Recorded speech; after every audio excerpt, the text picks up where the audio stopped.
High school football teams hit the field in the state tournament earlier today, including the Fillmore Central Falcons.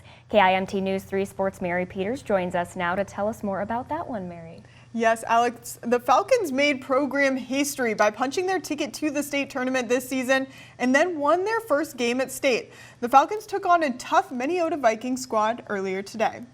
This game did not disappoint. At the half, the Vikings led 21-7, and then this one got interesting in the fourth quarter. The Falcons are down by 2 touchdowns. Take a look at this one. Dylan O'Connor steps back, rainbow pass to an open Chase Christensen in the end zone.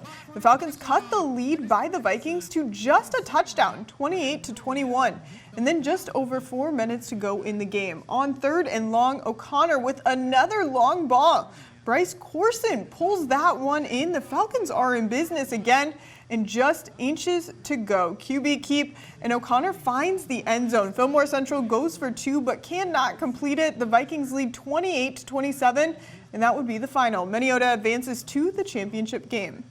And the Rochester Raiders competed earlier today in the state tournament. The Raiders are an adapted soccer team in the Med City. Rochester won in a close quarterfinal game last night over the Anoka Hennepin Mustangs 3-2.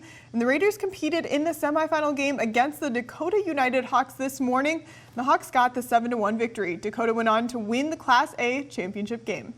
Well, girls high school hockey teams hit the ice earlier today. Let's take a look at those games.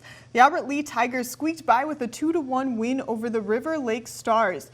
Wyndham Eagles won in a high-scoring matchup over the Austin Packers 10-6. And then the Dodge County Wildcats hit the ice against the Chanhassen Chaska Stormhawks. And the Wildcats got another win, knocking off the Stormhawks 4-1. Well, let's talk some Big Ten football. A big game today in Minneapolis. The Minnesota Golden Gophers hosted the Iowa Hawkeyes. This one came down to the last minute of regulation. Let's start with that first quarter, though. Iowa needs just a few inches here. QB keeper Spencer Petras finds the end zone. The Hawks lead 10-0, and the Gophers have an answer. Take a look at this. Mohamed Ibrahim muscles his way in for the touchdown right there. Iowa is up 10-7. And then we're all tied up at 10 with 5 minutes to go. The Gophers fumble it. Iowa comes up with the ball, and we have 30 seconds left in this game. The Hawks kick the field goal to win it. Iowa knocks off Minnesota in quite the thriller, 13-10. And in the Big 12, the Iowa State Cyclones took on the Texas Tech Red Raiders. This was a close one, too, but the Red Raiders came away with a 14-10 win over the Cyclones. Hunter Deckers was 23 for 35 with 294 yards and a touchdown.